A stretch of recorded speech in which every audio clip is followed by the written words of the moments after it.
On of Drew and KB, the Wednesday edition of Drew and KB. I'm Hunter. Drew is off today. I'm in the Drew chair. KB across the way. What's going on, little brother man? Yes.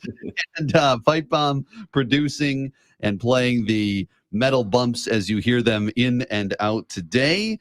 And of course, it's Wednesday. That means we talk to Wayne Larrivee, the voice of the Packers. Our conversation with Wayne is sponsored by Coal Investment Group and the Retirement Specialists. Wayne, good to talk to you again. Good to be on with you guys. How you doing? Pretty good. And, well, of course, we'll touch on Monday night first, go into Sunday's game. A little bit of a shorter week this week, obviously, with playing on a Monday night. But what were your takeaways when it comes to the late loss against the Giants on Monday night? What were your couple of main takeaways there? Yeah, well, it was a tough night defensively, especially allowing the Giants to run the way they did. But the most surprising thing was not to get any sacks. And I believe in the stat sheet, just 2 quarterback hits on Tommy DeVito. That's something that the Giants had given up 69 sacks going into that game. So here are the Packers not getting a sack, giving up 200 yards rushing and committing 3 turnovers. It's amazing. They actually had the lead with 93 seconds to go in that game. Yeah. It's so true because it's like it felt like more. And I want to get your perspective on this too. It felt like more the team we saw more in October than the team we've seen right in the last 3 weeks. And would you agree with that? They were just a little out of sync. Mm-hmm. I think they've kind of come a long way from a maturity standpoint from where they were in early October. But they just didn't quite have their A game. And if you're one of the most teams in the NFL, if you don't bring your A game to the arena, you're probably going to lose. And it doesn't matter who you're playing or where you're playing. So I must have been missing something because Drew was really down on the defense when we were reviewing the game yesterday. And my recollection in the first half is the defense, the run defense, didn't seem, I mean, they were hitting guys hard. They were stuffing the run. They got into trouble when the pass rush over pursued. Yeah. But it seemed early on that the defense, I was kind of looking at it going, all right, these guys might be coming around a little bit. Well, it's interesting because where they were getting hurt were on the quarterback scrambles, like you pointed out, KB. And that was, again, it's as LaFleur said, it seemed like people were running by that guy all night. They were just running by him. But he kept stepping up and kept finding a lot of running room. And for most of the night, he was their leading rusher. And then the last 2 drives of the game, Saquon Barkley came to the fore. But, it's really kind of perplexing, that defense, because I look at the personnel there. I see how well they play at times. And then I see, at the end of the day, they've given up 200-plus yards rushing for the 4th time this year. They gave up the lead with, 93 seconds to go in the game. And so, those things, that's the thing that's kind of perplexing because they have talent and they can play and they show you they can play. But the consistency you're looking for down to down, game to game, that sometimes isn't there. Well, I think what happened is the last 3 games kind of lulled us into a false sense of security. And this game was worse than they are, but probably closer than who they are than the game against the Chiefs. Would you agree or disagree? Yeah, the Packers came off those 2 wins, the game at Detroit where they were sensational, and the game against Kansas City, which was just a wonderful football game. And then, so I think the perception outside the team was, okay, well, this is playoffs now. And people kept saying, well, look at the schedule. They might be favored in 4 of the last 5 games they played. And everyone kind of forgot where the Packers really are. Youngest team in the NFL, learning how to do this, going through all these things like the ups and downs of the season, the good games, the bad games, now going into December and playing games that actually have meaning for playoffs. So this is all new to most of these guys, to a lot of these guys. And as a group, they've got to learn how to go through that. And this is what we're seeing, I think. Wayne Larrivee joining us here on Drew and KB. Wayne, when you talk about the defense and trying to get those the stops down to down and game to game, do you sum up those inconsistencies to the youngness of the team, or is that just do you think it's talent? Do you think it's just a mix of everything? Yeah, on defense, they're not as young on defense as they are on offense, True. obviously. Okay. So there is some veteran talent on that defense. And, the thing that baffles me is, the guys who have to bring it every week, sometimes for whatever reason, don't seem to make much of a mark. Rashawn Gary being one. When he's good, when he's right, he's dominant. Kenny Clark makes some plays inside. And because they play the 3-4, because Kenny's inside, it's really hard for a layman like me to sit here and say, well, Kenny Clark didn't show up today. Well, he might have done some things to get other people freed up, that kind of thing. So I'm not saying Kenny Clark is a great player, and he brings it. Don't get me wrong. So does Rashawn Gary. But does their execution make a difference in the ball game? Sometimes it does, sometimes it doesn't. But I thought against the Giants up front is where they kind of lost that game, in my opinion.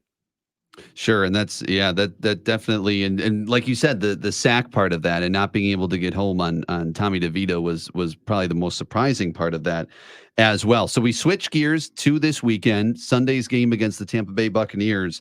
And, when you look at the Tampa Bay Buccaneers defense, that's kind of what we've thought about. Obviously, Tom Brady was there for a few years, but also that defense is what you thought about a lot of times. And they had that real close, low scoring game early last season. But this seems like the defense that is not the normal Tampa Bay Buccaneers defense we've been accustomed to.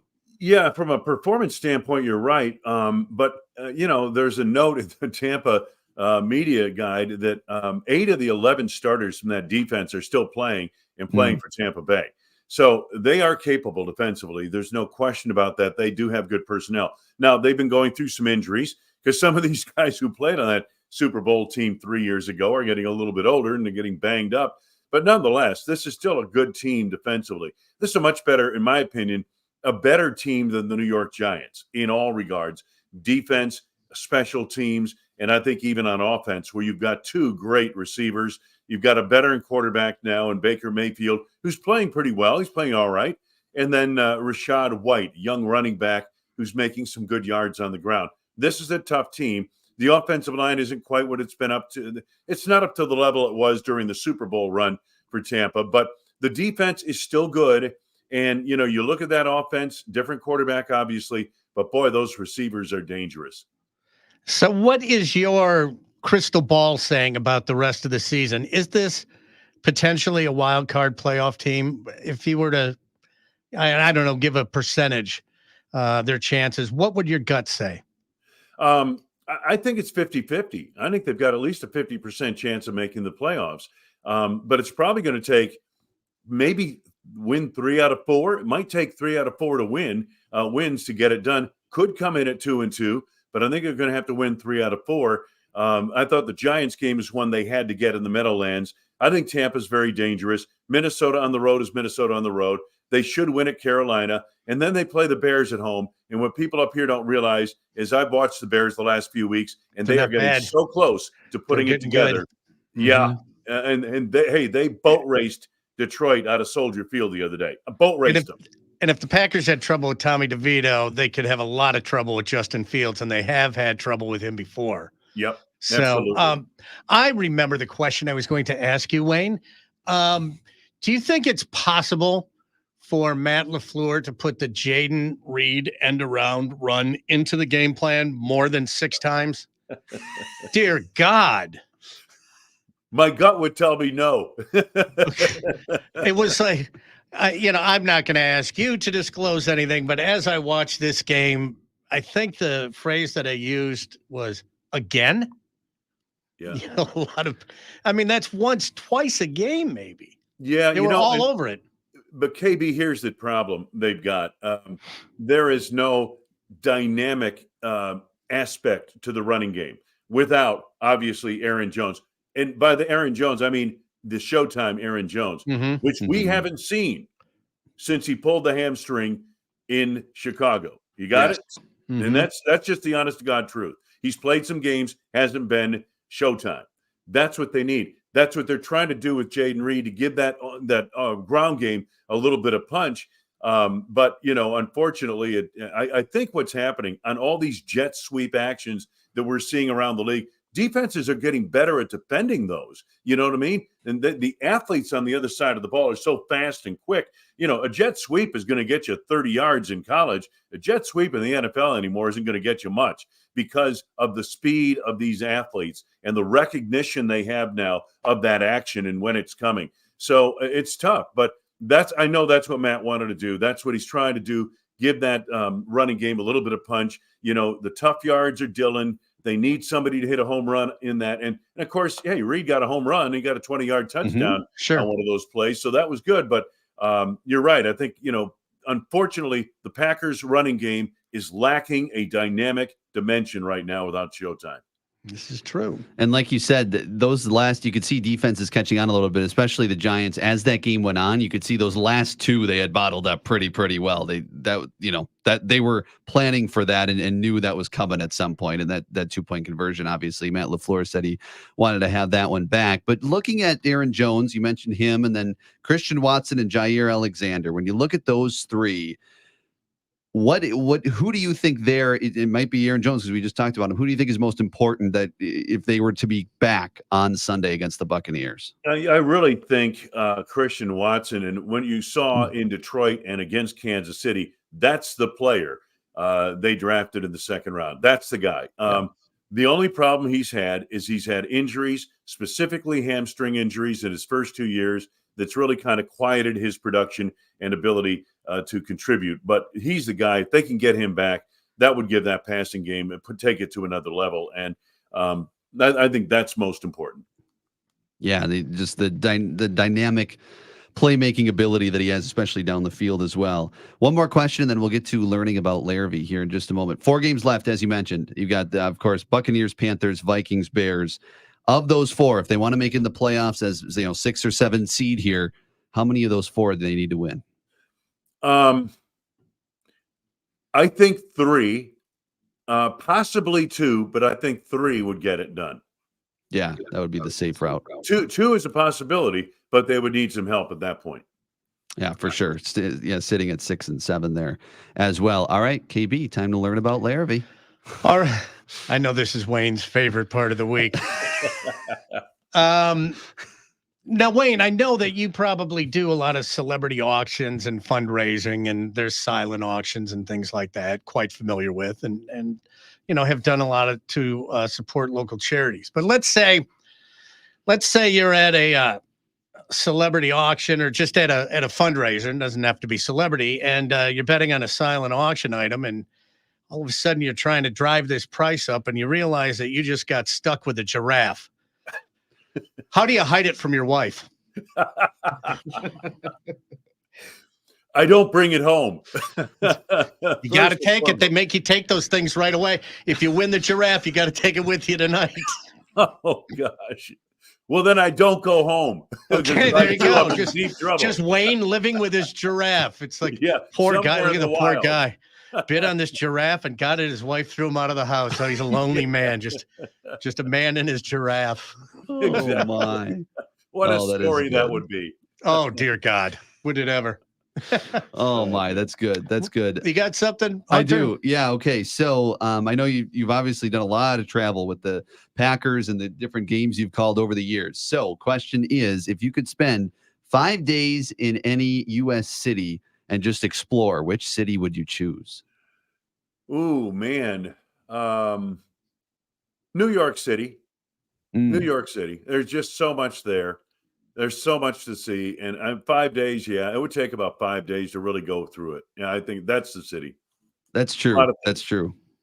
Yeah, big city. My favorite city is Denver, but New York would be the most interesting. Boston would be a close second because of all the historical things in Boston that are really cool to see. But and if I could pick a city to live in, it would be Denver. That's a great city to live in. Oh, yeah. You guys got to go there this year. All right, Pipe Bomb, he's usually not here for this interview, so he's going to have a chance to learn about Larrivee. Go ahead, Jeff. Yeah, Wayne, after hearing you on all these great shows here on the station, I know you like to vacation in the mountains. What's your favorite mountain range? Can you describe them and include her name if you'd like? Oh, boy. I don't really know where to go on that question. Except about over 8,000 feet, I would think, above sea level. Lots of people respond with that to Jeff, but go ahead. That's a big mountain range. I like that. Yeah. Do you have any Oh, favorite man. though? That I know you ski and stuff. Is there any like favorite mountain that you like to go to ski, whether it's in Denver or Utah? Yeah, I would say Deer Valley in Park City, Utah is my favorite place. It's a wonderful mountain. It's just great. It's kind of the Augusta of skiing in the United States. It's that kind of place, and so no, it's wonderful. Good food, great mountains, great terrain, excellent snow, wonderful grooming. It's a great place. There you go. There you go. All right, Wayne, appreciate the time as always this week, and we'll hear you on Sunday.